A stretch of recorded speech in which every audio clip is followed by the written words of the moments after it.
అవిద్యానామంతస్తిమిరమిహిరద్వీపనగరీ జడానాం చైతన్యస్తబకమకరాంధశ్రుతిఝరీ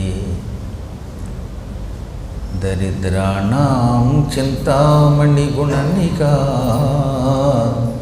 జన్మజలధౌ నిమగ్నానాం దంష్ట్రా మురరిపువరాహస్య భవతి శుక్లాంబరధరం విష్ణుం శశివర్ణం చతుర్భుజం ప్రసన్నవదనం ధ్యాయేత్ సర్వవిఘ్నోపశాంతయే వందే గురుపదద్వంద్వమవాంగ్మానసగోచరం రక్తశుక్లప్రభామిశ్రమతర్క్యం త్రైపురం మహః నారాయణం నమస్కృత్య నరం చైవ నరోత్తమం దేవీం సరస్వతీం వ్యాసం తతో జయముదీరయేత్.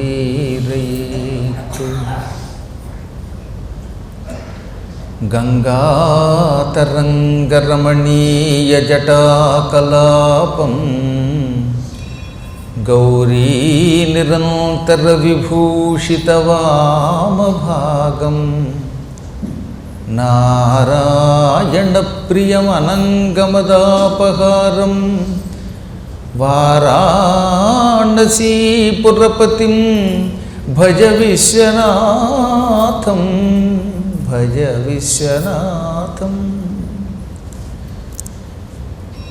బ్రహ్మదేవుడు నారదునికి శివపూజ విశేషాలు ఇక్కడి నుంచి చెప్పడం మొదలు పెడుతున్నాడు. ఇప్పుడు వచ్చేదంతా ఈశ్వరుడి యొక్క పూజ. జీవులందరికీ ఏవో ఒక కోరికలు ఉంటాయి. మానవుడై పుట్టాక కోరికలు లేకుండా ఉండడం అసంభవం. ముందు ఇహం అంటూ ఉంటేనే పరం గురించి ఏ జీవైనా ఆలోచిస్తాడు. వేళకింత అన్నం దొరికినవాడు అప్పుడు ముక్తి గురించి ఆలోచిస్తాడు. కానీ భుక్తి లేక గజగజలాడిపోతున్నవాడిని, చచ్చిపోతున్నవాడిని, బట్టలు లేక అల్లాడిపోతున్నవాడిని, గూడు లేక బాధపడుతున్నవాడిని, వర్షంలో తడిసిపోయి చలికి వణిగిపోతున్నవాడిని, ఒరే నువ్వు దేని గురించి ఆలోచించకురా, మోక్షం గురించి ఆలోచించు అంటే ఏం ఆలోచిస్తాడు? అందుకని పరమాత్ముడు ముందు భుక్తి తర్వాత ముక్తి అన్నాడు. ఈ భుక్తితో పాటు భూలోకంలో ఉన్న వాళ్ళకి అనేక సమస్యలు ఉన్నాయి. కేవలం భోజనం ఒకటే సమస్య అయితే ఈ సమస్య నుంచి ఏదో రకంగా బయటపడతాడు. కేవలం ఆహార సమస్య కాకుండా ఆహారం వల్ల వచ్చే ఆధులు, వ్యాధులు, ఇంకా ధన సంబంధమైనటువంటి బాధలు, ప్రాణులకి ఏ ఇద్దరికీ పడదు గనక శత్రుపేడ, ఇవన్నీ మనుషుల్ని పట్టి పీడిస్తున్నాయట. మళ్ళీ ఈ శత్రువుల్లో కూడా అంతఃశత్రువులు, బాహ్య శత్రువులు అని ఉంటారు. బయట శత్రువులు జయించడం కంటే లోపలున్న శత్రువులు జయించడం చాలా కష్టం.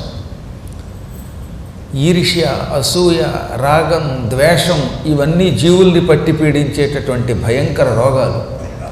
ఈ రోగాల వల్లే శత్రువులు వస్తూ ఉంటారు. ఈ శత్రువుల వల్ల మళ్ళీ కపటత్వం, వంచకత్వం, దంభం అనే లక్షణాలు ఏర్పడతాయి. లోపలోటి పైకోటి ఉంటే దాన్ని కపటత్వం అంటారు. ఇతరులను మోసగించడాన్ని వంచకత్వము అంటారు. శక్తి కంటే ఎక్కువ శక్తిని ప్రదర్శించటం ఉందే అది దంభం. కొంతమందికి శక్తి ఉండదు కానీ ఉన్నట్టు నటిస్తాడు. అందుకని అది చాలా ప్రమాదకరమైనది. ఏంటంటే దంభమే. తన దగ్గర శక్తి లేకపోయినా ఉన్నట్టు నటించడానికి దంభం అని పేరు కదా. ఎవరికి ఏ ఉపకారం చేసే శక్తి లేకపోయినా ఉందని నటిస్తే దానికి దంభం అని పేరు. ఇప్పుడు ఈ కలియుగంలో అలాంటి వాళ్ళు ఎక్కువైపోయారట. డబ్బుచ్చుకోవడం, నీకు ఉద్యోగం ఇప్పిస్తానండం. వీడి మొహానికి వీడికే ఉద్యోగం లేదు, ఇంకేతలకి ఏమి ఇప్పిస్తాడు? పాప ఈ పిచ్చాళ్ళేమో 25,000, 30,000, 40,000 ఇచ్చేయటం. కొంతమంది అయితే విదేశాలకి తీసుకెడతామని లక్షలకు లక్షలు లాగేయటం. తీరా అక్కడికి వెళ్ళాక వాడిని అక్కడ కార్మికుడిగా అప్పగించి వాడు అంతం చూస్తున్నారు. ఎంతోమంది గల్ఫ్ కంట్రీస్కి వెళ్ళిపోయి అలాగే చచ్చిపోతున్నారండి పాపం, తిండి లేక అల్లాడిపోతున్నారు. ఇది శక్తి లేకుండా కూడా నీకు ఈ పని చేస్తాను అని మోసం చేస్తే దానికి దంభం అని పేరు. అలాగే కొందరికి పాండిత్యం ఉండదు కానీ పండితుని వలె నటిస్తాడు. ఈ కలియుగంలో పౌరాణికులకు ఉన్న పెద్ద సమస్య ఏంటంటే వాడికి భాష మీద పట్టు ఉండదు, అయినా పట్టున్నట్టుగా నటిస్తాడు. 2 శ్లోకాలు చదివితే మీరేం చదివారో నాకు తెలియదా? మీ భాషను బట్టిగా అర్థమైపోతుంది, శబ్దం యొక్క ఉచ్చారణను బట్టి అర్థమవుతుంది. అందువల్ల పాండిత్యం లేకపోయినా ఇతరులు రాసిన తాత్పర్యాన్ని పట్టుకుని వెళ్ళాడి పురాణం చెప్పేవాడు ఉంటాడే, అది ప్రమాణం అని చెప్పేవాడు ఉన్నాడే, వాడిని దాంభికుడు అంటారు. ఈ దంభం అంటే 1 కపటత్వం, 2 వంచకత్వం, 3 దంభం, ఈ 3 ప్రమాదమే. అన్నిటికంటే కపటత్వం వంచకత్వం కంటే దంభం ఇంకా డేంజరట్ అండి. లేనిది ఉన్నట్టు నటించడం. నా దగ్గర మిమ్మల్ని మోక్షానికి పంపే శక్తి లేదు, కానీ మిమ్మల్ని మోక్షానికి పంపిస్తాను, తలకో 1,00,000 ఇవ్వండి అంటే ఇది ఎంత అన్యాయం ఇది. పాపం అమాయకులు మోసపోయి ఏదో 1,00,000 రూపాయలకి డొనేషన్ ఇచ్చేస్తే ఆయన మన పేరు మీదకి అర్చన చేస్తే మనం మోక్షానికి పోతామట అనుకున్నారనుకోండి. మోక్షం మాట వంకపెట్టి 1,00,000 లాగితే ఈ జన్మ 1 జన్మ కాదు 1,00,000 జన్మలు ఎత్తి అనుభవించాలి. ఇంత దరిద్రం మరొకటి లేదు. ఒక రంగం కాదు, చాలా రంగాలలో కలియుగంలో దంభత్వం ప్రదర్శించేవాళ్ళు ఎక్కువైపోయారట. ఈ దంభం వంచకత్వం కపటత్వం కంటే ఎక్కువ పాపం అట. వాడు మోసం చేస్తున్నాడు, డైరెక్ట్గా మోసం చేసి ఒకేసారి దాని శిక్ష అనుభవిస్తాడు. కపటత్వం వల్ల లోపలోటి బయటోటి పెట్టి మాట్లాడేవాడు దాని ఫలితం 1 జన్మలో అనుభవిస్తాడు. కానీ దంభం ప్రదర్శించేవాడు ఎక్కువ జన్మల్లో శిక్షణ అనుభవిస్తాడు. ఈ 3 మహాపాపాల నుంచి బయటపడవలసిన అవసరం కూడా జీవులకు ఉన్నది. ఈ విధంగా ఆహార సమస్య, గృహ సమస్య, శత్రుపీడ, కపటత్వ, వంచకత్వ, దంభత్వాది లక్షణాల నుంచి బయటపడడం, వీటన్నిటి కోసం శివపూజని స్వయముగా శ్రీ మహావిష్ణువు రచించి లోకానికి ఇచ్చాడు. విష్ణువు చెప్పినటువంటి ఆ శివపూజా విధానాన్ని నీకు చెబుతున్నాను వినమని బ్రహ్మ నారదుడికి చెప్పాడు. ఆ వంకతో మనకిచ్చాడు. కమలైః బిల్వపత్రైశ్చ శతపత్రైస్తథా పునః శంఖపుష్పైః తథా దేవం లక్ష్మీకామః అర్చయేత్ శివం. అంటే స్టార్టింగే డబ్బు పెచ్చున్నవాడి గురించి చెప్పాడు ఆయన. లోకంలో అందరికీ ధనం అవసరం. లక్ష్మీకామః లక్ష్మిని కోరుకునేవాడు అంటే ధనమును కోరుకునేవాడు. శివం శివుణ్ణి అర్చయేత్ ఈ విధంగా అర్చించండి. ఇప్పుడు చెప్పబోయే పుష్పములతో శ్రద్ధతో శివుణ్ణి అర్చిస్తే ధనం లభిస్తుంది. అందులో మొట్టమొదటిది ఏమిటి? కమలైః. తామర పువ్వులంటే ఈశ్వరుడికి చాలా ఇష్టం. నాకు బాగా సంపదలు కావాలి అనుకున్నవాడు తామర పువ్వులతోటి పూజించాలి. రెండవది బిల్వపత్రములు, మారేడాకులతో కూడా శివుణ్ణి పూజిస్తే, శివలింగాన్ని అర్చిస్తే సంపదలు వస్తాయి. ఇప్పుడు చెప్పేవన్నీ సంపదలు ఇస్తాయన్నమాట. 1 తామర పువ్వులు, 2 బిల్వపత్రములు, 3 శతపత్రములు 100 రేకులు కలిగిన తామర పువ్వులు. కొన్ని తామర పువ్వులు చిన్న చిన్నవి ఇప్పుడు మనకు కనపడేవి, శతపత్రములను ఉంటాయి. చాలా కష్టం అలాంటి తామర పువ్వులు దొరకటం. హిమాలయాలలో దొరుకుతాయి. అలాంటి శతపత్రములతో 100 రేకులు కలిగినటువంటి తామర పువ్వులతో పూజిస్తే ఏడాది తిరగకుండా మహైశ్వర్య సంపన్నుడు అవుతాడు. శంఖపుష్పాలు చూసే ఉంటారు మీరు. శంఖపుష్పాలు విరివిగా దొరుకుతాయి. అధిక సంఖ్యతో శంఖపుష్పములతో అర్చించిన వాడు కూడా సంపదలు పొందుతాడు.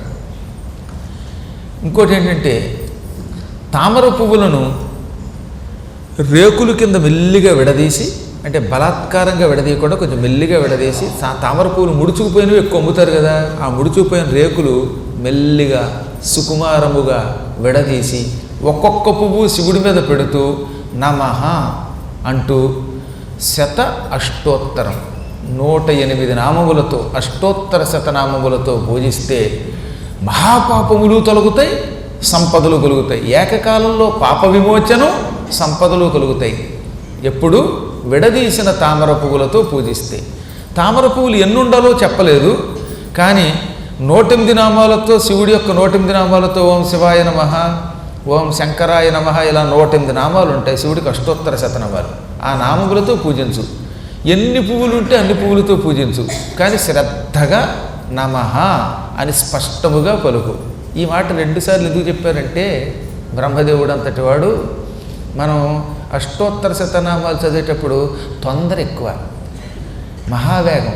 తిండి తినడానికి వాటికి పెద్ద తొందరపడం, కానీ సినిమాలు చూడడానికి టీవీ సీరియల్స్ చూడడానికి మాత్రం స్థిమితంగా కూర్చుంటాం. కానీ శివుడి పూజ మాత్రం చకచక తెవులు చేసుకోవాలి.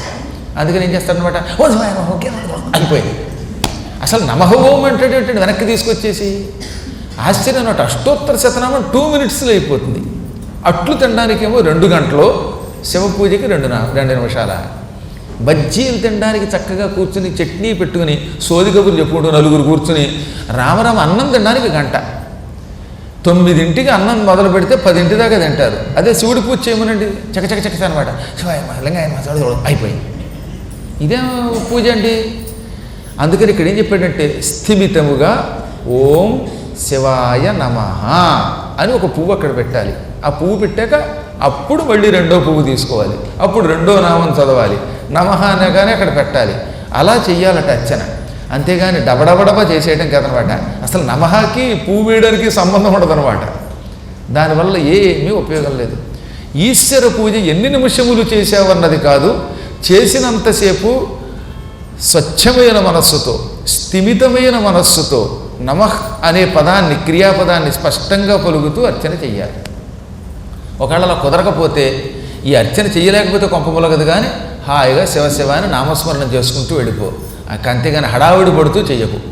కుక్క తరుముకొస్తున్నప్పుడు మనిషి పారిపోవడానికి ప్రయత్నిస్తే ఎలా ఉంటుందో అలా ఉండకూడదట అర్చన. శంకరు వారు ఎంత బాగా చెప్పారండి. కోతిలాగా మనస్సు అటు ఇటు పరిభ్రమిస్తూ చంచలత్వంతో ఉంటూ చేసేటటువంటి పూజ ఉపయోగం లేదు.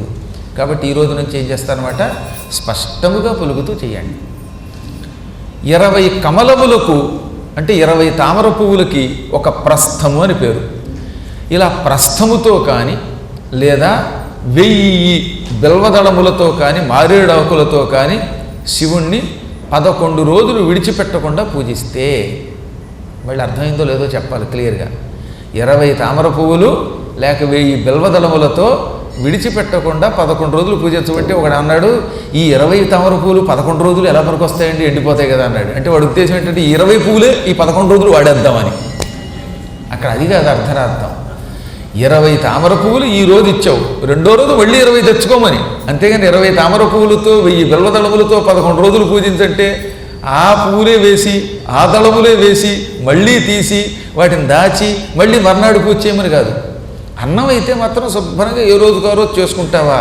ఇవాళేమో మైసూరు బజ్జీ తింటే రేపు కూడా బజ్జీ ఏం తింటామండి అని రేపు గారెలు తింటున్నావా, ఇడ్లీ మర్నాడు వేసుకుంటావా, టిఫిన్లకి వెరైటీలు ఉండాలి కానీ దేవుడి దగ్గరికి వచ్చేసరికి మాత్రం ఎన్నాళ్ళైనా ఆ పత్రాలే ఇస్తావా, అది మహాపాపం. కాబట్టి చెప్పేటప్పుడు కొంచెం అర్థం చేసుకోవాల్సింది ఏమిటంటే ఏ రోజుకు ఆ రోజు 20 తామర పువ్వులు కానీ 1000 బిల్వదళములు కానీ లేక 2 కలిపి కానీ ఇలా 11 రోజులు ఈశ్వరుడి యొక్క లింగమును పూజించినటువంటి పుణ్యాత్ముడు శివుడికి సంపూర్ణ ప్రీతిపాత్రుడవుతాడు. ఇంకా చెప్పారు ఇక్కడ, ఏ కోరికలు లేకుండా ఇలా అర్చన చేస్తే నీకు ఎప్పుడు ఏది కావాలో అది ఇస్తాను, కోరికలతో చేస్తే ఆ కోరికలు క్రమక్రమంగా తీరుస్తాను, అర్హతను అనుసరించి తీరుస్తానన్నాడు. వాడు వెంటనే తెరచట్ట. ఎందుకంటే మనం అజ్ఞానంతో పిచ్చి కోరికలు కూడా కోరుకోవచ్చు. పక్కవాడు చచ్చిపోవడం కోసం చేస్తున్నానంటే ఏమవుతుంది మరి, అలా చేస్తా ఆ కోరిక తీరుస్తాడా? కోరికలు తీరుస్తాడు కదా ఈశ్వరుడని ఇలా అర్చన చేసిన వాడు లోకద్రోహమును తలపెట్టకూడదు. నీవు మంచి కోరుకో, సంపదలు కోరుకో, తప్పులేదు. పక్కవాడి సంపదలు కోరుకోకు, పక్కవాడి కొంప కోల్పోవాలని కోరుకోకు. అప్పుడు నీకు ఏది అవసరమో అది నేను ప్రసాదిస్తాను అని స్వయంగా ఈశ్వరుడు చెప్పాడు. రాజ్యస్య కాముకో యో వై పార్థివానాంచ పూజయ. ఒకటి మాత్రం గుర్తుపెట్టుకోండి, ఇందులో చెప్పినవన్నీ మనం చేయలేకపోవచ్చు, కానీ శ్రద్ధతో విని అవకాశం ఉన్నప్పుడు దేన్నైనా ఉపయోగించుకుని అర్చన చేయటం అవసరమట. మానవ శరీరం ఉన్నంత వరకు ఈ భౌతిక పూజ చెయ్యవలసిందే. ఎందుకంటే ఈ భౌతిక పూజ మానసిక అర్చన చాలదా అని ఎవడన్నా పలికితే అది కూడా అజ్ఞానమే అన్నాడు. ఎందుకు ఈ శివ పూజ భౌతిక పూజ, ఎందుకు మానసిక పూజ చేయకూడదు అన్నవాడికి శంకరుడే స్వయంగా చెప్పాడు, శివుడు స్వయంగా చెప్పాడు. ఏమని, నువ్వు ఎందుకు ఈ భౌతిక పూజ అంటున్నావు, మరి నువ్వు ఎందుకు అన్నం తింటున్నావు? అన్నం తిన్నంత వరకు, మంచినీళ్లు తాగినంత వరకు, నిద్రపోతున్నంత వరకు, నీ మనస్సులో ఈ వస్తువు కావాలనే కోరిక ఉన్నంత వరకు భౌతిక పూజ తప్పదు. ఈ కోరికలు ఏమీ లేని మహావైరాగ్య సంపన్నుడు అయినప్పుడు మానసిక పూజ చాలు. ఇక అప్పుడు వాడికి లౌకిక పూజ అక్కర్లా. మనం ఎప్పుడూ లౌకిక పూజ చేయవలసిందే, శరీరం ఉన్నంత వరకు చేయవలసిందే. ఎందుకంటే శంకరాచార్య వారు చేయలేదా? ఈ స్తోత్రాలన్నీ ఆయన రాసినవి కదా ఎక్కువ భాగం. ఇన్ని స్తోత్రాలు, ఇన్ని దేవతల యొక్క స్తోత్రాలు ఎందుకు రాశాడు ఆయన? ఎందుకు ఇన్ని అభిషేకాలు చేశాడు? ఎందుకు కొన్ని చోట్ల దేవతల కింద యంత్రం పెట్టాడు అంటే, శరీర ధర్మం ఉన్నంత వరకు, శరీరము ధరించి ఉన్నంత వరకు, శరీరముతో కొన్ని పనులు చేస్తున్నంత వరకు, ఆహారం నిద్రాదులు చేస్తున్నంత వరకు ఈ భౌతిక పూజ చెయ్యవలసిందే. ఇలా చెయ్యగా ఎప్పటికో అసలు ఈ భౌతిక పూజ చెయ్యవలసిన అవసరము లేనటువంటి ఉచ్చ స్థితి లభిస్తుంది. అది లభించడానికి చాలా సమయం పడుతుంది, ఈలోపు చేయవలసిందే. అందుకని ఏమన్నాడు, రాజ్యం కావాలి అంటే ఒక మంచి పదవి కావాలి అనుకున్నవాడు 10 కోట్ల పుష్పములతో పార్థివలింగాలను పూజిస్తే అద్భుతమైన పదవి వస్తుంది. సీఎం, పిఎం లాంటి పదవుల కోసం యజ్ఞాలు ఎందుకు చేస్తున్నారంటే చెయ్యాలి. అవి సక్రమంగా చేస్తే వచ్చి తీరతాయి. నిలబెట్టుకుంటారా నిలబెట్టుకోలేదా అన్నది పక్కన పెడితే, గొప్ప పదవి కావాలంటే ఇలా మహాపుష్పాలతో పార్థివలింగాలను పూజిస్తే వచ్చి తీరుతుంది. ఈ శివలింగాలను ఎప్పుడు పూజించినా, ఈ పార్థివలింగాలను ముఖ్యంగా పూజిస్తున్నప్పుడు, ఏ లింగమైనా పూజించేటప్పుడు చెయ్యండి, పార్థివలింగాలను పూజించేటప్పుడు మాత్రం తప్పక చెయ్యండి. ఏమిటది? చందనం పూయాలట. చర్చితం చందనేనైవ. చందనేనైవ చర్చితం అంటే చందనమును బాగా పూయవలెను. ఒక పార్థివలింగమును చేశాము, దీన్ని అభిషేకించాలనుకున్నాము, అభిషేకించే ముందు దానికి చందనం పూసి అప్పుడు అభిషేకం చేస్తే నీవు అనుకున్న పని తొందరగా నెరవేరుతుంది. నీకు ఏ ఇబ్బంది రాకుండా పరమాత్మ చేస్తాడు. అంటే సద్య ఫలితం లభించాలంటే, చేసిన పూజ యొక్క ఫలితం లభించాలంటే ముందు చర్చితం చందనేనైవ, చందనము పూయాలి. చర్చితము అంటే పూయుట. ఒళ్ళంతా ఎలా అయితే మనం ఏదో సెంట్లు పూసుకుంటున్నామో అలాగే గంధం పూయాలి. జలధారాం తతః పునః. తప్పక ఈ చందనం పూసిన తర్వాత అభిషేకంలో జలమును కూడా వాడాలి. శివుణ్ణి పూజించడానికి, అభిషేకించడానికి అనేక ద్రవ్యాలు చెప్పారు. ఈ ద్రవ్యాలు ఎన్నున్నా చిట్ట చివర మాత్రం మళ్ళీ ఏం చేయాలి? జలముతో పూజించవలసిందే. జలధారాం తథా పునః. చందనంతో శివుణ్ణి అర్చన చేసి, చందనం బాగా పూసి, రకరకాల అభిషేకాలు చేసి, పునః మరల జలంతో కూడా అభిషేకించు. అప్పుడే నీవు అనుకున్న ఫలితం పొందుతావు. మంత్రముతో పాటు మారేడు దళాలతో పూజిస్తే ఇక వాడికి శారీరక మానసికమైన సంపదలు రెండు వస్తాయి. శారీరక సంపద అంటే ఆరోగ్యం. ఆరోగ్యం లేకపోతే శరీరానికి ఇంకే పని చేయగలుగుతావు? శారీరక సంపద అంటే ఏమిటని చాలామందికి అనుమానం వచ్చింది. ముందు శరీరమునకు ఆరోగ్యం అవసరం, అప్పుడు మిగతా డబ్బులు ఉపయోగపడతాయి. ఈ శరీరమునకు ఆరోగ్యము సంపద ఇస్తాడు. మానసికమైనటువంటి సంపద అంటే ఏమిటి? శాంతి, సుఖము, పవిత్రత. కొంతమందికి మనశ్శాంతి ఉండదు, ఎప్పుడూ పీక్కుంటూనే ఉంటారు. ఒక ఆయన వాళ్ళ ఆవిడతో 2 రోజులు ఏదో ఆఫీస్ పని మీద మాట్లాడలేదట. ఇంకేముంది, మా ఆయన మాట్లాడలేదు, మా ఆయన ఏదో ఏ వల్లో పడ్డాడో అని ఏడుస్తూ ఒక ఆవిడ మెసేజ్ పెట్టింది. ఏం చెప్పమంటారు చెప్పండి? పాప ఆయన చచ్చిపోతున్నాడు ఆఫీసులో. 24 గంటలు నీతో మాట్లాడటమే పని ఆ భర్తకు కూడా. ఒక్కొక్కసారి ఎంత గొప్ప ప్రేమ ఉన్న భర్త అయినా ఆయన ఆఫీసు డ్యూటీలు ఏమిటో, ఆయన ఏ బ్యాంకులో పనిచేస్తున్నాడో, సాఫ్ట్వేరు, హార్డ్వేరు, కర్మగాలి. ఒక్క 2 రోజులు మెసేజ్ పెట్టలేదట. ఇక చూడండి, ఆవిడ పరిగెత్తుకుంటూ నా దగ్గరికి వచ్చి, మా ఆయన పరస్త్రీ వ్యామోహంలో పడిపోయాడేమోనండి, నన్ను రక్షించినట్టు. ఈలోపు పాపం ఆ భర్తగా చచ్చి చెడి ఇంటికి వచ్చాడు. అనుక్షణము పరమాత్మని భక్తి శ్రద్ధలతోటి పూజ చేస్తే, మంత్రసహితముగా మారేడు దళములతో పూజ చేస్తే ఈ మానసికమైనటువంటి బెంగలు పోతాయిట. మానసికమైన అశాంతి దరిద్రం. అది అశాంతే గొప్ప అనారోగ్యం. అశాంతి సంపదలు ఉన్నా లేకుండా ఒకటేలాగా చేస్తుంది. సంపదలు ఉండి కూడా అశాంతి వల్ల సంపదలు లేనివాడైపోతాడు. కాబట్టి శారీరకమైన సంపదేమో ఈ భౌతికంగా కనపడుతున్న వస్తువులు, ఆరోగ్యమైతే మానసిక సంపద అనగా ప్రశాంతత, ఆందోళన లేకుండా ఉండుట, హాయిగా సుఖంగా ఏ దిక్కుమాలిన ఆలోచన లేకుండా నిద్రపోవుట, ఇవన్నీ కూడా మానసిక సంపదలు. ఈశ్వరుడు మంత్రసహితంగా మారేడు దళములతో అర్చన చేస్తే ఈ మానసిక శారీరక సంపదలు ఇస్తాట. మంత్రసహితంగా మారేడు దళములతో అర్చించుటంటే ఏమిటి అనగా, ఒక మారేడాకు చేతిలోకి తీసుకోండి. మీకు గురువిచ్చిన ఏదో మంత్రం ఉంటుంది కదా. నమశివాయ అని కొందరు, లేదా శివాయ నమః అని కొందరు గురువుల ద్వారా పొందారు. లేదా ఏ గురువు దగ్గర మంత్రోపదేశం పొందకపోతే శివాయ నమః అనుకుంటే చాలట. అది కూడా సొంతంగా చేసుకోవాల్సిన మంత్రం. ఈ మారేడాకు చేతిలో తీసుకుని నమశివాయ అని కానీ, శివాయ నమః అని గాని అనుకుని దానితో ఈశ్వరుణ్ణి పూజించండి. ఒక్కొక్కప్పుడు మన అదృష్టం పోవండి అర్చకుల్లో పురోహితుల్లో పెట్టుకుంటే వాళ్ళు ఎలాగో వరసగా వామదేవాయ నమో జ్యేష్ఠాయ అంటూ వేదమంత్రాలు చదువుతారు కనుక వేదమంత్రపూర్వకంగా ఈ బిల్వపత్రాన్ని ఈశ్వరుడికి సమర్పించండి. అప్పుడు శరీర సంపదలు వస్తాయి, మానసిక సంపదలు వస్తాయి. తద్వారా ఆరోగ్యము శాంతి రెండూ లభించి మోక్షం కూడా పొందుతాం. సుస్పష్టంగా చిట్ట చివరి ఏం చెప్పాడంటే ఆఖరణ కైవల్యం కూడా ఇస్తాడు ఈశ్వరుడు. ధూపం వల్ల భౌతిక సంపదలు బాగా పెరుగుతాయి, దీపం వల్ల జ్ఞానం అభివృద్ధి జరుగుతుంది. అర్ఘ్యం పాద్యం హారతి ప్రదక్షిణ నమస్కారం ఈ 5 చేస్తే మహాపాపములు ఆ క్షణమే తొలగిపోతాయి. ఎవరికైనా ఇంత మృష్టాన్న భోజనం పెడితే ఏది శివపూజ అయ్యాక ఎవరో ఒక వ్యక్తికి ఓ పేదవాడికో ఓ పండితుడికో ఇంత అన్నం పెడితే అటువంటి వాడికి కైవల్య రాజ్యం ఇస్తాడు. ఈశ్వరుడు తన కైలాసాన్ని ప్రసాదిస్తాడు. ఇంకా జైల్లో ఎవడన్నా ఉన్నాడు, వాడు విముక్తి పొందాలి. అటువంటి వాడికి ఏం చేయాలట, ధూపదీప నైవేద్యములు అన్నీ సక్రమంగా జరిపి శంఖపుష్పములు లేక బిల్వపత్రములతోటి 1,00,000కి తక్కువ కాకుండా పత్రాలతో పూజిస్తే జైల్లో కూర్చున్నవాడు గ్యారంటీగా వాడు బెయిల్ మీద బయటకు వస్తాడు, కేసు నుంచి విముక్తి పొందుతాడు. ఏమేమిటవి? శంఖపుష్పాలు, బిల్వపత్రాలు. 1,00,000 సంఖ్యాకమైన శంఖపుష్పము లేక బిల్వ రెండూ కలిపి 1,00,000కి తక్కువ కాకుండా చేస్తే వాడు కారాగృహం నుంచి విముక్తి పొందుతాడు. కారాగృహగతో ఏవై లక్ష్యేన ఏవ అర్చయేత్ హరం అని 15వ శ్లోకంలో చెప్పాడు. 170వ పేజీ పైగా అది. ఈ 15వ శ్లోకంలో ఏం చెప్పాడు? కారాగృహ విముక్తి పొందాలంటే 1,00,000 బిల్వపత్రములు కానీ లేదా ఈ 1,00,000లో కొన్ని శంఖపుష్పములు కానీ కలిపి భక్తితో శివుని అర్చన చేస్తే వెంటనే వాడు కారాగృహ విముక్తి పొందుతాడు. విద్యాకామస్తథాయస్య తదర్థేన అర్చయేచ్ఛవం. ఇంకా విద్య కావాలి అనుకుంటే మంచి పువ్వులతో, తొందరగా వాడిపోని పువ్వులతో, పొద్దున్న పూజ చేసిన అరగంటకే వాడిపోకుండా ఉండే తాజా పుష్పాలతో శివుణ్ణి పూజ చేస్తే అప్పుడు వాడు విద్యని పొందుతాడు. నాకు మంచి మాటలు రావాలండి, వాక్శుద్ధి రావాలండి, ఎడతెరపి లేకుండా మాట్లాడండి అనుకున్నాడు. ఎవడన్నా అనుకుందాం కాసేపు. ఓ 2 గంటలు మాట్లాడాలంటే మాటలు కాదు కదా.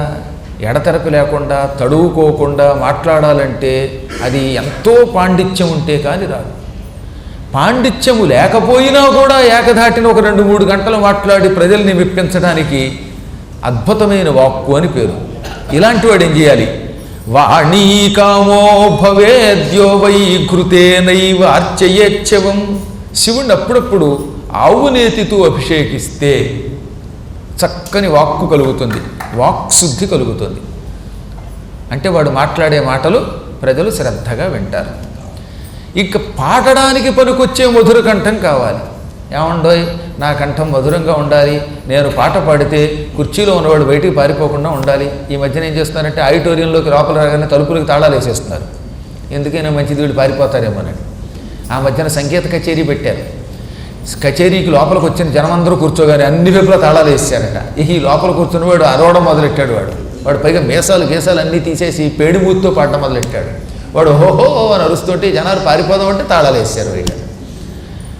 అలాంటి కంఠం దరిద్రపు కంఠం కాకుండా మంచి మధురమైన ఏ పరమాత్ముడు లాంటి వాడు ఆయన ఘంటసాల మహానుభావుడు లాంటి వాడి కంఠం రావాలి పాడేటటువంటి సమయంలో అనుకున్నవాడు తేనెతో ఈశ్వరుని అభిషేకించాలి. ఇక శత్రువులు తొలగిపోవాలి. శత్రు నాశనం అంటే శత్రువులు చచ్చిపోవాలని కాదు, శత్రువులు మిత్రులు అవ్వాలి. శత్రుత్వం విడిచిపెట్టాలి వాళ్ళు అనుకున్న వాళ్ళు. ఉచ్చాటనార్థం శత్రువుణాం తన్మితేనైవ పూజనం. 1,00,000 బిల్వపత్రములతో కానీ శంఖపుష్పములతో కానీ భక్తితో శివుణ్ణి, అది కూడా చతుర్దశి అష్టమి వంటి పర్వదినాలలో అర్చన చేస్తే తక్షణం శత్రుపీడ తొలగిపోతుంది.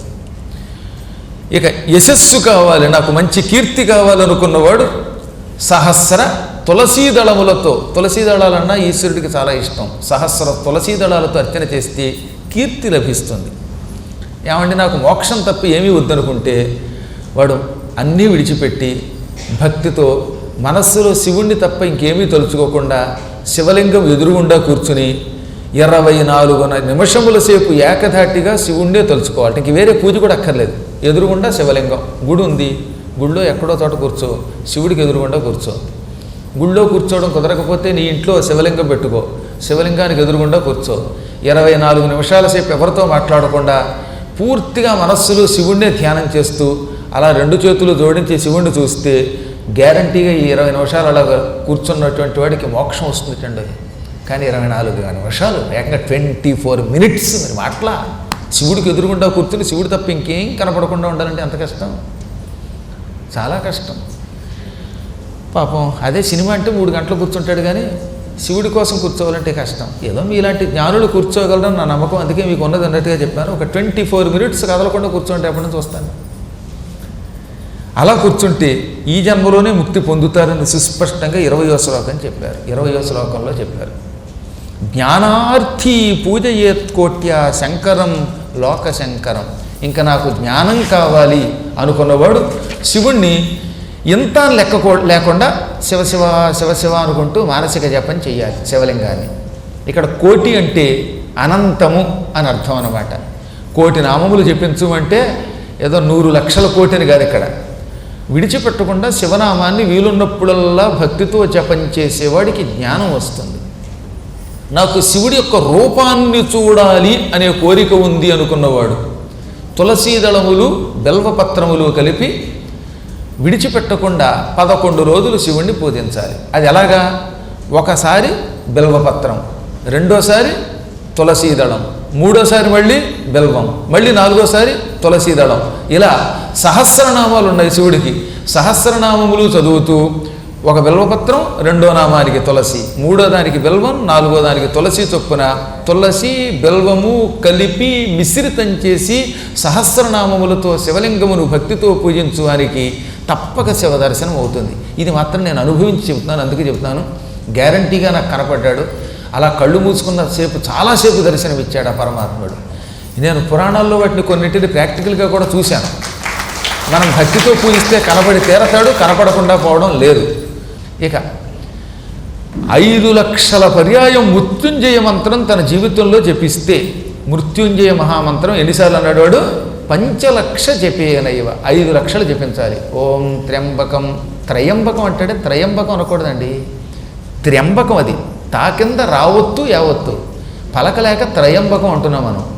త్రి అంటే 3, అంబకం అంటే కన్ను, 3 + అంబకం యణాదేశమై త్ర్యంబకం అవుతుందన్నమాట. వీడు త్రయంబకం ఉంటున్నాడు. దానివల్ల ఏమవుతుంది? రావలసినంత ఫలితం రావడం లేదు. కేవలం శివపురాణంలో ఉన్నదని చెబుతున్నాను. ఇంకొక దాంట్లో ఇంకోటి ఎవడన్నా చెప్పచ్చు, నాకేం తెలుసు. ఆ మధ్యన ఆయన ఎవరో నందీశ్వరుడికి శివుడికి మధ్యలో నడవద్దన్నట్టుగా అక్కడి నుంచి జనాలంతా గొడవ.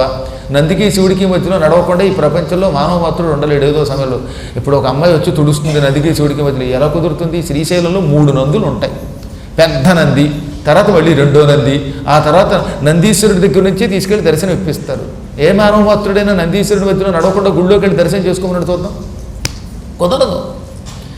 కాబట్టి ఏ సమయంలో నడవకూడదో చెప్పాలి. అది చెప్పకపోతే ఏమవుతుందన్నమాట, ఈ అజ్ఞానంతో కూడిన మాటల్ని సామాన్య జనం అర్థం చేసుకోలేక అక్కడి నుంచి వాడు పిచ్చెక్కి పాడైపోతున్నారు.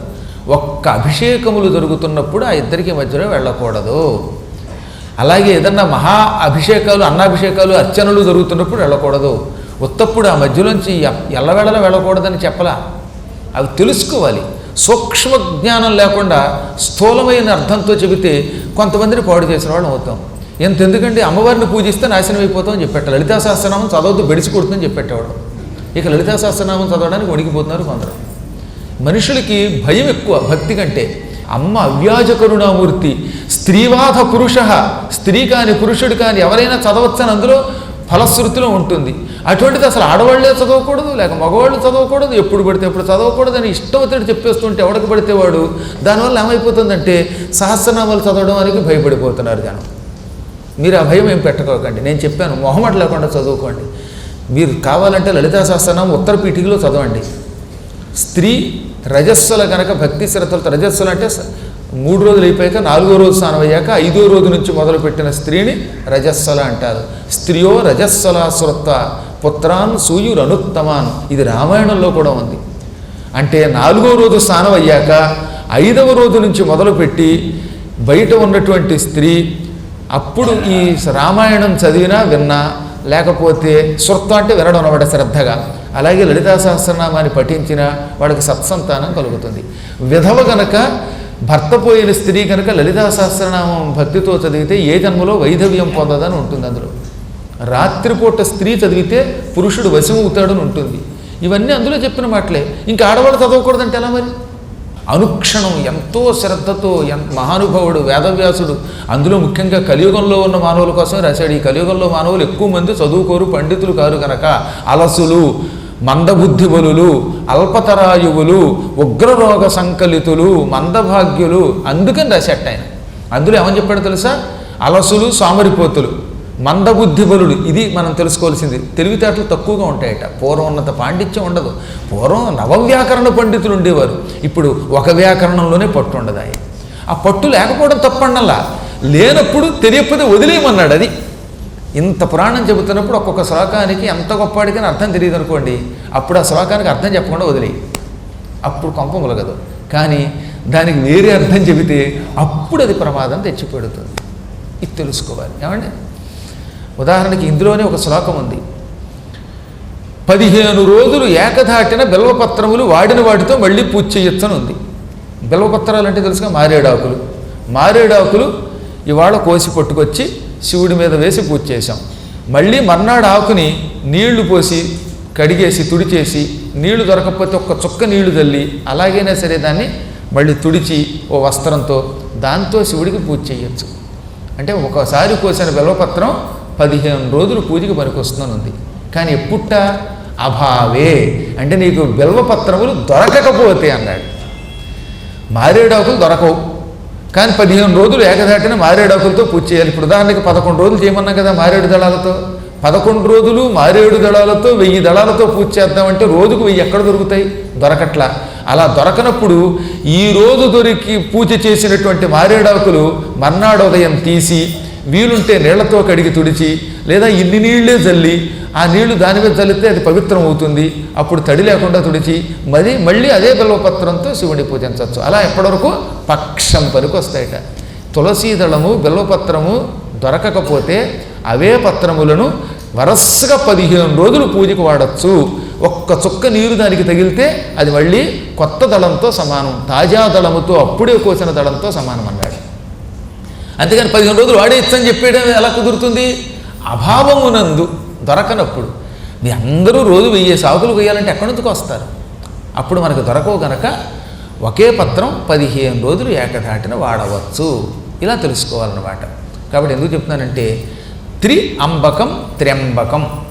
త్ర్యంబకం యజామహే సుగంధిం పుష్టివర్ధనం ఉర్వారుకమివ బంధనాన్ మృత్యోర్మృత్యమాత్మృతాత్. ఈ మంత్రముతో ఒక 5 లక్షల పర్యాయములు తన జీవితం జపం చేసినటువంటి వాడు, తన జీవితంలో ఈ మృత్యుంజయ మహామంత్రం ఒక 5 లక్షలు జపం చేసిన వాడు శివుడే అయిపోతాడు. శివుడు అవడం అంటే అది మహాఫలం. వాడు శివుడిలో ఐక్యం అయిపోతాడు. ఇంకా మోక్షం కావాలంటే ఇంకా ఏం చేయాలో చెప్పారు. ముక్తి కామో భవేద్యోవై దర్భైశ్చ పూజనంచరేత్. దర్భలు ఎన్నో కొన్ని పుచ్చుకొని నీకు దొరికినన్ని దర్భలు తీసుకుని ఈ దర్భలతో ఈశ్వరుణ్ణి నీకు తోచిన మంత్రములతో నీకు తోచిన శివనామములతో అర్చన చేయుము. అలా అర్చన చేస్తే దర్భలతో ముక్తి లభించి తీరుతుంది. దర్భలంటే ఈశ్వరుడికి అంత ఇష్టం. ఇంకా నాకు ఆయుర్దాయం కావాలి, ఇంకా కొంతకాలం బతకాలి అనుకున్నవాడు దోర్వా అంటే గరికలతో పూజించాలి. 2 గరికల్ని కలిపి ఒక ముద్ద కింద చేసి ఎప్పుడు ఒక్క గరికతో పూజించకూడదట. 2 గడ్డి పరకలు కలిపి ఒకేసారి శివుడి మీద వేస్తూ అర్చన చెయ్యాలి. అలా చేస్తే ఆయువు పెరుగుతుంది, దర్భల వల్ల మోక్షం వస్తుంది. దూర్వాదళములతో పూజ చేస్తే, గరిక పోగులతో పూజ చేస్తేనేమో ఆయువు పెరుగుతుంది. ఇంకా నాకు పుత్ర సంతానం కావాలి, గ్యారంటీగా కొడుకు కావాలనుకున్నవాడు ఏం చేయాలి? పుత్రకామో భవేద్యో వై ధత్తూర కుసుమైశ్చరేత్. విడిచిపెట్టకుండా పక్షము రోజుల పాటు అంటే 15 రోజుల పాటు దత్తూర పుష్పములతో అంటే ఉమ్మెత్త పువ్వులతో, దత్తూరం అంటే ఉమ్మెత్త పువ్వులతో పూజ చేస్తే 15 రోజుల పాటు శివుణ్ణి పుత్ర సంతానం కలుగుతుంది. భార్య గర్భవతిగా ఉండగా ఈ ఉమ్మెత్త పువ్వులతో భర్త పూజ చేస్తే పుట్టేవాడు కొడుకే పుడతాడు. పుట్టడమే కదట, పిచ్చి లేనివాడు పుడతాడట. పిచ్చి పిల్లలు పుట్టడం అంతే ప్రమాదం కదా. పిల్లలకి మందకొడితనం ఉండడం, పిల్లలకు చురుకుతనం లేకపోవటం, సరిగ్గా మాట్లాడకపోవటం, ఇది తల్లిదండ్రులకు మహాబాధ. ఆ మందకొడితనం కూడా పోతుంది.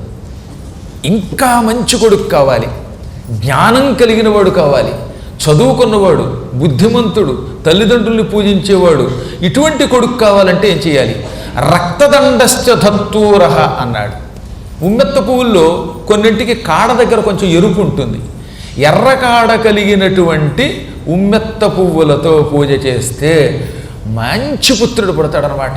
ఇదిగో మన పురాణానికి వినడానికి వచ్చారే మీలాంటి పుణ్యాత్ములు, అలాంటి సంతానం కలుగుతారు. అగస్త్య పుష్పాలతో పూజ చేస్తే కీర్తి బాగా పెరుగుతుంది. అగస్త్య పుష్పం అంటే అవిసె పువ్వు.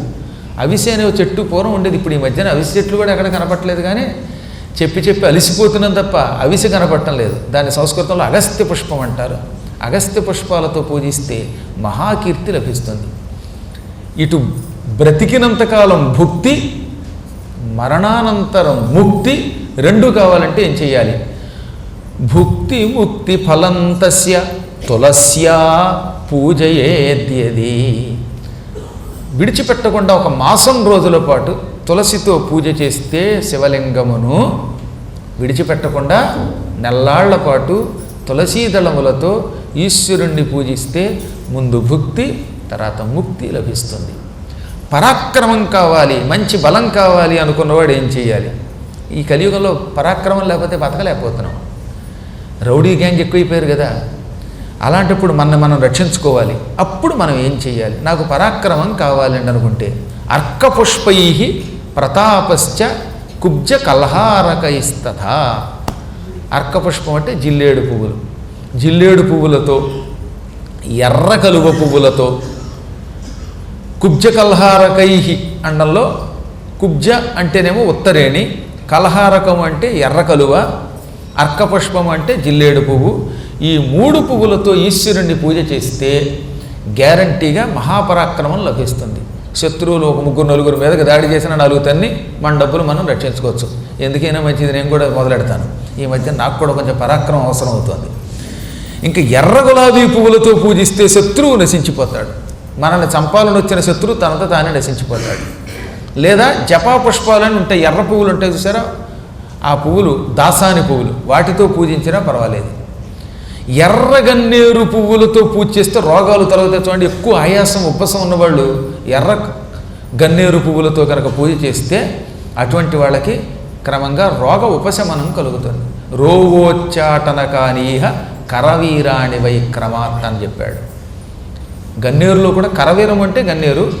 ఈ రక్త కరవీరములతో, ఎర్ర గన్నేరు పువ్వులతో శివుణ్ణి భక్తితో పూజిస్తే తీవ్రమైనటువంటి ఆయాసం, ఉబ్బసం వంటి రోగాలు తక్షణం ఉపశమిస్తాయి.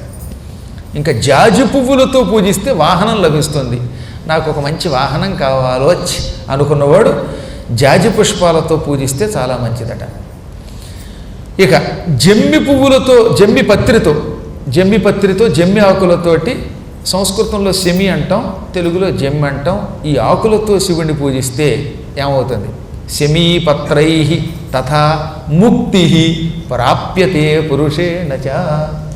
భక్తుడు భక్తితో శివనామస్మరణం చేస్తూ జమ్మి ఆకులతో శివుణ్ణి పూజిస్తే మోక్షం పొందుతాడు. ఇక పురుషులకి చెప్పాడు. ఇప్పుడు చెప్పింది కేవలం ఈ వైపు ఉన్న వాళ్ళకి. ఈ వైపు అంటే రిటైర్ అయిపోయిన వాళ్ళకి కాదు, పెళ్ళి కాబోయేటటువంటి కుర్రగాళ్ళు ఎవరినో ఉంటే వాళ్ళకి చెప్పాడనమాట. నాకు మంచి భార్య కావాలండి, ఈ భార్య నేను చెప్పిన మాట వినాలండి, కాస్త నేను ఇడ్లీ అంటే ఇడ్లీ, గారి అంటే గారి వేసి పెట్టాలండి, పద్మాకర్ గారి పురాణానికి పెడుతున్నాను అంటే వెళ్ళండోయ్ అని మళ్ళీ దారిలో ఆకలి వేస్తూ ఉంటే 4 వేరుశనగ గుళ్ళు ఇక్కడ కూర్చుని తినకుండా బయట తినేందుకు వీలుగా మూట కూడా కట్టివ్వాలండి అనుకున్నవాళ్ళు మల్లికా కుసువై దత్తై స్త్రియం శుభతరాం శివ. వికసించిన నవమల్లి పుష్పాలతో, కొత్త మల్లి పువ్వులతో శివుని పూజ చేస్తే బంగారం లాంటి భార్య లభిస్తుందన్నమాట.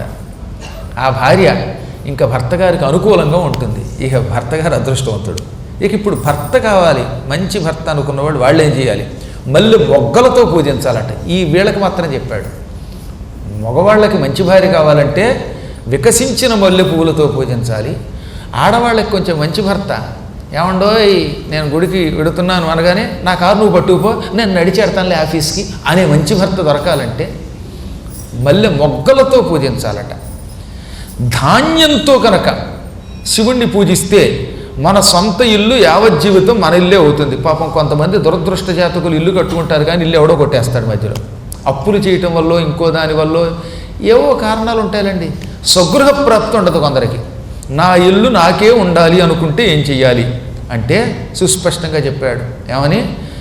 ధాన్యముతో మహానుభావుడు ఈశ్వరుణ్ణి పూజిస్తే సస్యై గృహం నైవ విముచ్యతే, ప్రామాణికంగా ఉంటుందని ఇంచుమించుగా మీకు ఈ మంచి ఫలితం ఇచ్చేటటువంటి పూజలన్నీ శ్లోకం చదివి అర్థం చెబుతున్నాను.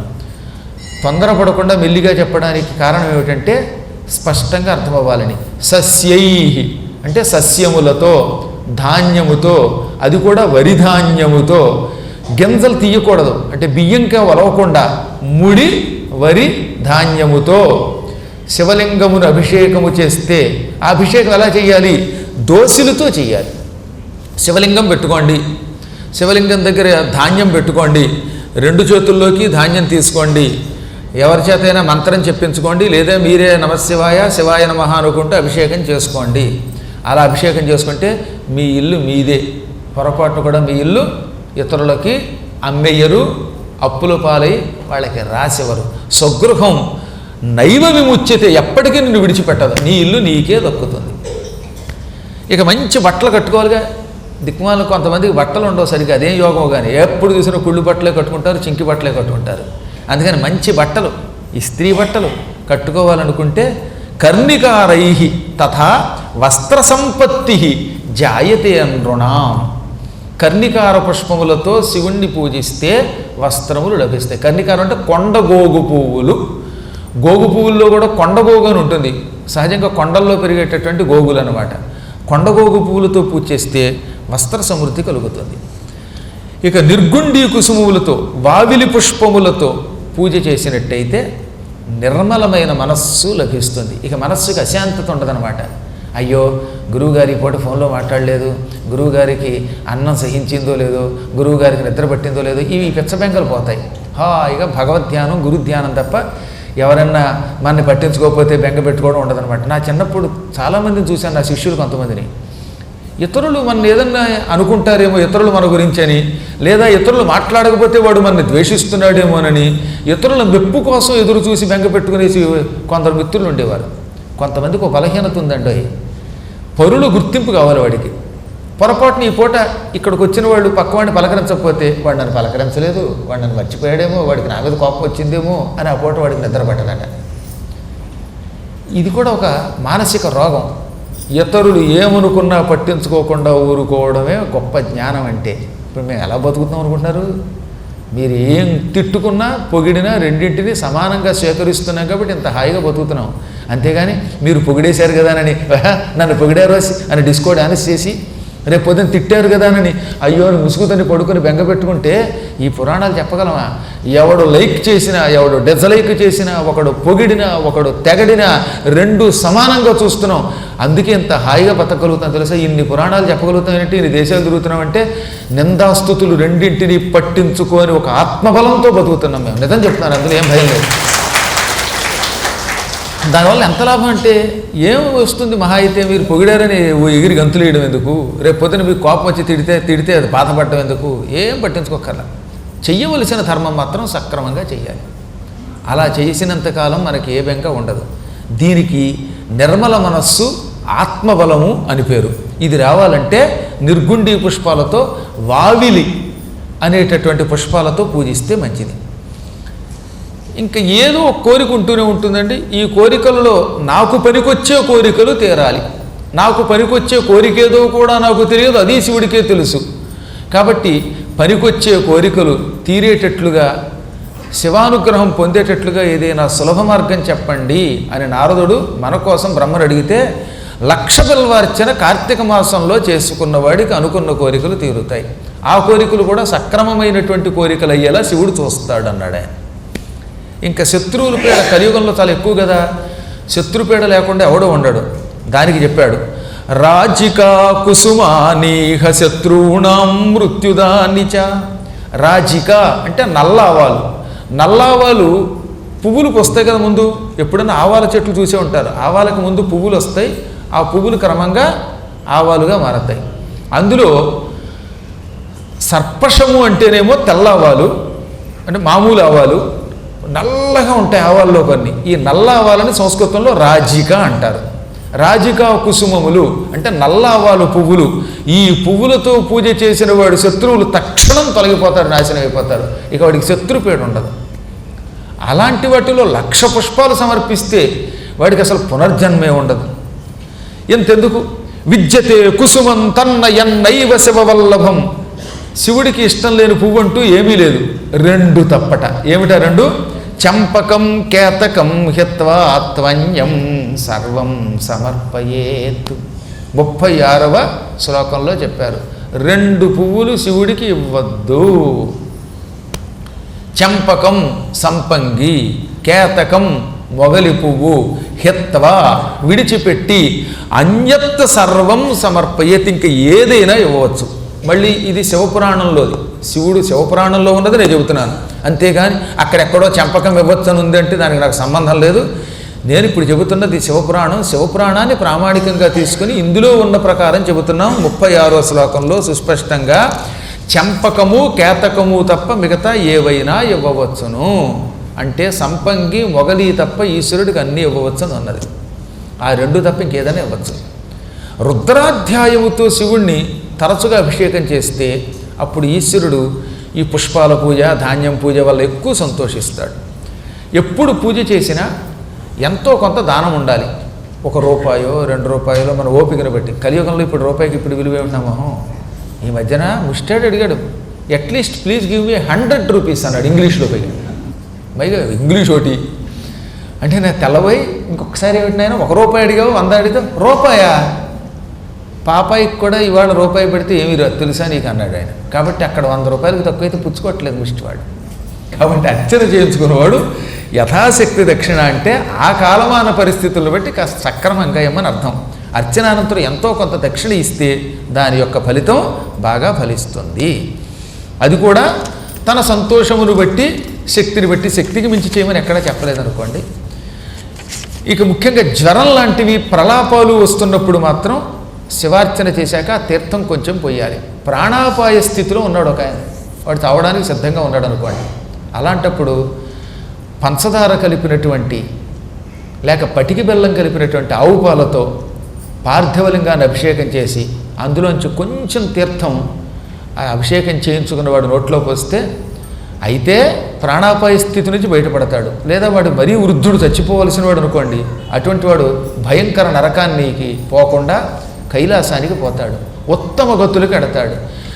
ఈశ్వరుడి యొక్క అభిషేకము వల్ల వచ్చిన తీర్థము భయంకర ఘోర కఠోర క్రూర నరక బాధ నుంచి తక్షణం విముక్తి కలిగిస్తుంది. ఇంకొకసారి ప్రాణాంతక శత్రువులు ఉంటారు. ప్రాణం తీయాలన్నంత కసితో ఉన్న శత్రువులు ఉంటారట. ఎందుకు వస్తారో చెప్పలేము, శత్రువులు అలా ఉంటారు. అప్పుడు ఏం చెయ్యాలి? నాకు ఈ శత్రుపేడ ఎక్కువ అయ్యింది, వాళ్ళు నా ప్రాణం తీస్తున్నారు, ఈ శత్రువుల యొక్క పీడ నుంచి బయటపడాలి అనుకుంటే ఏం చేయాలి? రాజికా పూజనం శంభోహో శత్రోహో మృత్యుకరమ స్మృతం. శత్రువు మృత్యువు పొందాలంటే నల్లావాలతో, ఇందాకేం చెప్పాడు? నల్లావాల పువ్వులు అన్నాడు. ఇప్పుడు అలా కాదు. భయంకర శత్రుపీడ నుంచి విముక్తి పొందడానికి కేవలం నల్లావాలు పట్టుకొచ్చి ఈ నల్లావాలతో శివుణ్ణి భక్తితో పూజించు. అది కూడా 8 కేజీలు ఆవాలట. ఈ 8 కేజీల ఆవాలతో ఎలా అభిషేకం చేయాలి? భయంకర శత్రువు నశించాలి, లేకపోతే మనం బతకలేం అనుకున్నప్పుడు శివలింగం మీద స్వచ్ఛమైన తెల్లని వస్త్రం పరిచి ఆ వస్త్రం పైన పెట్టి అప్పుడు దాని మీద ఆవాలతో అభిషేకం చేయాలట. డైరెక్ట్గా శివలింగం మీద పోసేయకూడదు. ఇలా శివలింగం ఉన్నది, శివలింగం పూర్తిగా తెల్ల వస్త్రంతో కప్పేసి అప్పుడు దాని మీద 8 కిలోలు ఆవాలు, నల్ల ఆవాలు, రాజికలు అంటే నల్ల ఆవాలు అన్నమాట, వాటితో పూజ చేస్తే ఆ క్షణమే శత్రువు నశించిపోతాడు. ఇంకా తెల్ల ఆవాలతో పూజిస్తే అప్పుడు శత్రువు ఆత్మీయ మిత్రుడవుతాడు. నల్లావాలు శత్రువుని నాశనం చేస్తుంది.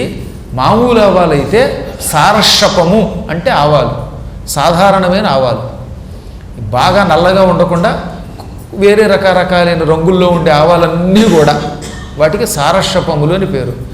ఈ ఆవాలు 8 కేజీలతో కనుక పూజ చేస్తే శత్రువు ఆత్మీయ మిత్రుడు అవుతాడు. ఇంకా భార్యాభర్తల మధ్యలో విపరీతమైన తగాదా ఎక్కువైపోయినా, బంధువుల మధ్యలో తగాదా పెరిగిపోయినా, అన్నదమ్ముల మధ్యలో తగాదాలు దాయాదుల పేడ ఎక్కువైపోయినా అందులోంచి బయటపడడానికి కంది పువ్వులు పీక్కొచ్చి, కంది పువ్వులు చాలా బాగుంటాయండి. ఈ కంది పువ్వు రేకుల కింద విడదీసి ఒక్కొక్క రేకు కంది పువ్వు ఉన్నది, దానికి రేకులు ఉంటాయిగా, ఆ దళాలతోటి శివుణ్ణి పూజిస్తే ఆత్మీయత పెరుగుతుంది, భార్యాభర్తల మధ్యలో ఐకమత్యం పెరుగుతుంది, దాయాదులు కూడా ఆత్మీయులు అవుతారు. కలియుగం కనుక అన్నదమ్ములు కూడా కొట్టుకు తెచ్చిపోతున్నారుగా, అలాంటి వాళ్ళు మిత్రులైపోతారట. ఆఢీకానాం దళైశ్చైవ శోభయిత్వ అర్చయేత్ శివం. ఆఢీకము అంటే కంది పువ్వు. కంది పువ్వు యొక్క దళములు విడదీసి దానితో శివుణ్ణి పూజిస్తే ఈ విధంగా దాయాదులు ఐకమత్యం పొందుతారు. అన్నదమ్ముల మధ్యలో శత్రుత్వం తొలగుతుంది, భార్యాభర్తలు ఐకమత్యంతో ఉంటారు. సింధూర పుష్పాలు ఉన్నాయి, ఆ సింధూర పుష్పాలతో శివుణ్ణి పూజ చేస్తే పాండిత్యం కూడా బాగా లభిస్తుంది. ఎప్పుడు చేసినా అన్నిటికంటే ముఖ్యంగా కావలసింది భక్తి. ఇక్కడ గొప్ప విషయం చెప్పాడండి, జ్ఞాపక శక్తి పోతుందట కొంతమందికి క్రమంగా.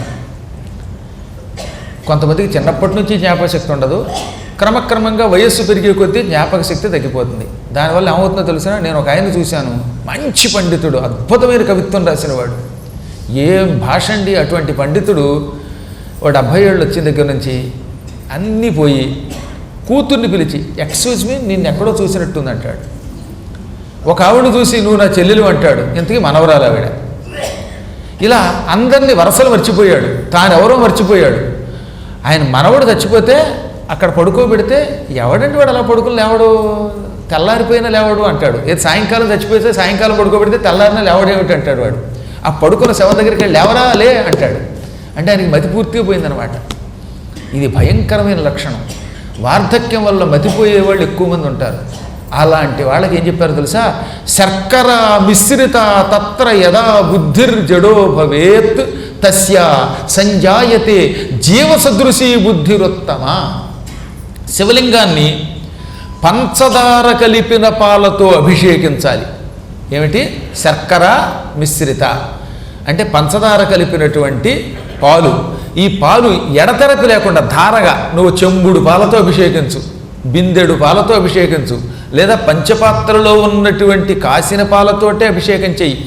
ఎన్ని పాలతో అభిషేకించినా ఆ పాలల్లో పంచదార కలపాలి. ఆ ఉన్న పాలు ధారగా పొయ్యాలన్నమాట, సన్నని ధారతో అలా పోసేయాలి. పోసి అభిషేకించి ఆ అభిషేకం నుంచి వచ్చినటువంటి ధార ఓ పాత్రలో పట్టుకుని పూజ అయిపోయాక తీర్థంగా తీసుకుంటే అలాంటి వాడికి ఏమని చెప్పాడు? జీవసదృశీ బుద్ధి ఉత్తమ జాయతే. మళ్ళీ మంచి తెలివితేటలు పెరుగుతాయి, జ్ఞాపక శక్తి పెరుగుతుంది. ఇదివరకు ఒకానొకప్పుడు ఎటువంటి చురుకైన బుద్ధి ఉన్నదో, ఎటువంటి జ్ఞాపక శక్తి ఉన్నదో ఆ జ్ఞాపక శక్తి తిరిగి వచ్చేస్తుంది. ఇక ఇంటిలో హఠాత్తుగా ఉద్వేగం కలిగింది అంటే ఏమిటనమాట? గందరగోళం చెలరేగింది. కారణం తెలియదండి. ఒక్కొక్కళ్ళకి ఒళ్ళు మండిపోతూ ఉంటుంది, తెగ తిట్టేస్తాడనమాట. పెళ్ళాన్ని తిట్టేస్తాడు, పిల్లల్ని తిట్టేస్తాడు. అసలు గురువుగారు ఉండగా పిల్లల్ని తిట్టడమే తప్పు. అందులో పెద్ద పెద్ద గొంతుకేసి అరవడం మహాపాపం. ఇలా పిల్లల మీద కోపం తెచ్చుకునేవాడు కొందరు, పిల్లలు తల్లిదండ్రుల మీద కోపం తెచ్చుకునేవాడు కొంతమంది. ఏదో కారణం చేత కొంతమందికి తెక్కెక్కువ. మహానుభావులు కొంతమంది ఉంటారు. మరి నేను చూశాను అలాంటి వాళ్ళని. నా కర్మయోగం వల్ల నాకే దొరుకుతారు ఇలాంటి వాళ్ళందరూ కూడా. విమానం ఎక్కిన దగ్గర నుంచి దిగేదాకా పెళ్ళాన్ని తిడుతూనే ఉన్నాడు. ఆ కిటికీ ఎత్తమేమే నీ మొహం తగలే అంటాడు ఒకసారి. పోరా కిటికీ ఎక్కితే ఇంతలో ఎండ వచ్చిందంటే దింపమేమే నీ మొహం తగలే అంటాడు. అన్నిటికీ మొహం తగలేయటమేనా? ఆవిడ మొహం తగలేస్తే వీడి మొహాన్ని ఎవడన్నా చూస్తాడా? రామ రామ రామ అలా తిడుతూనే ఉన్నాడండి బాబు. పాప ఆవిడ మాత్రం ఏం మాట్లాడటలా. దిగాక నేనే అడిగాను, అమెరికా వచ్చేదాకా 15-16 గంటలు పడ్డానుగా వీళ్ళతోటి. పడిన తర్వాత, అమ్మ నీలాంటి పరమపతివ్రత ఎక్కడ ఉండదు, నీ మొహం తగలే అని తిడుతూనే ఉన్నాడు, ఎన్ని తిట్టినా కిక్కురుమంటలేదు. ఏమిటంటే, ఏమిటంటున్నారు మీరు అంది ఆవిడ. అప్పుడు అర్థమైంది ఆవిడికి, చెవుంట ఆవిడ కర్మ. అందువల్ల బతికింది ఆవిడ. ఈయన ఎన్ని తిట్టినా ఎందుకు పడిందంటే, ఆవిడకే కనుక చెవుడు లేకుండా విను ఉంటే ఈయన జీవితంలో నోరెత్తేవాడు కదా అనుకోండి, మూతి మీద ఒకటి ఇచ్చేది. కాబట్టి ఎందుకు చెప్తున్నానంటే, కర్మయోగం వల్ల అలా తిడుతూనే ఉంటారు. ఇప్పుడు ఎందుకు చెప్పాడంటే ఇదంతా, జీవితంలో ఇళ్లల్లో ఇలా భార్యాభర్తలు ఒకళ్ళొకళ్ళు తిట్టుకుంటున్నా, ఉద్వేగం కలుగుతూ ఉన్నా, చీటికి వాటికి ఇతరుల మీద కోపంతో అరుస్తున్నా, అలాంటప్పుడు ఏం చెయ్యాలి? ఈ కొట్లాట్లు పోవాలి, ఈ ఉద్వేగం తొలగిపోవాలి, ఈ తిట్టుకోవడం పోవాలి, ఈ క్షణికోద్రేకంతో అరవడాలు పోవాలి. దానికి ఏం చేయాలట? ఈ ధారాపాత్ర ఒకటి ఉంటుంది, చిన్న గొట్టాలు ఈ మధ్యలో వచ్చి చూశారు మీరు, కొంచెం వంకరగా ఉన్నటువంటి అభిషేక పాత్రలు, గోముఖాలు. ఈ గోముఖ పాత్రలో కేవలం నువ్వుల నూనె, ముడి నువ్వుల నూనె, అది కూడా నువ్వులు వేరు, నువ్వు పప్పు వేరు. నల్లగా ఉండి పొట్టు తీయకుండా ఉంటే నువ్వులు అంటాం, పొట్టు తీసేస్తే పప్పు నూనె అంటాం దాన్ని.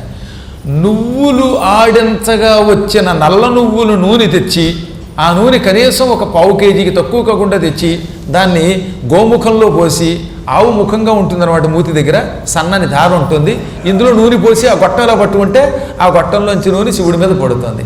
ఇలా తైలధారతో, నువ్వుల నూనెతో, భక్తితో శివుణ్ణి పూజిస్తే ఇంట్లో ఈ గందరగోళాలన్నీ పోతాయి, ఉద్వేగంగా తిట్టుకోవడాలు పోతాయి. ఇక అక్కడి నుంచి ఇదివరకు నీ మొహం తగలయ్యా అని తిట్టుకునేవాడు కాస్త నీ ముఖం నిండా ఎప్పుడూ కూడా పంచదార కొట్టాలి, నీ నోట్లో పంచదార కొట్టాలంటాడు, ప్రేమగా పలుకుతాడు. రోజు భార్యామడి భర్త గారిని ఏమండి బుజ్జి బుజ్జి బజ్జీలు వేయినా అంటుంది. ఆవిడ బజ్జీలతో పాటు చక్కగా వేరుశనగ గుళ్ళు చట్నీ చేయి అంటాడు. ఇద్దరు ముచ్చట్లాడుతూ కబుర్లు చెప్పుకుంటూ చట్నీతో పాటు హాయిగా టిఫిన్ తిని మధ్యాహ్నం మ్యాట్నీ చూసుకుని సాయంకాలం సికింద్రాబాద్ దగ్గర ప్యాట్నీ సెంటర్కి పోతారు. కలిసి ఉండాలంటే ఇది మంచి మార్గం అట. ఇంకా భోగములు పెరగాలి అనుకున్న వాళ్ళు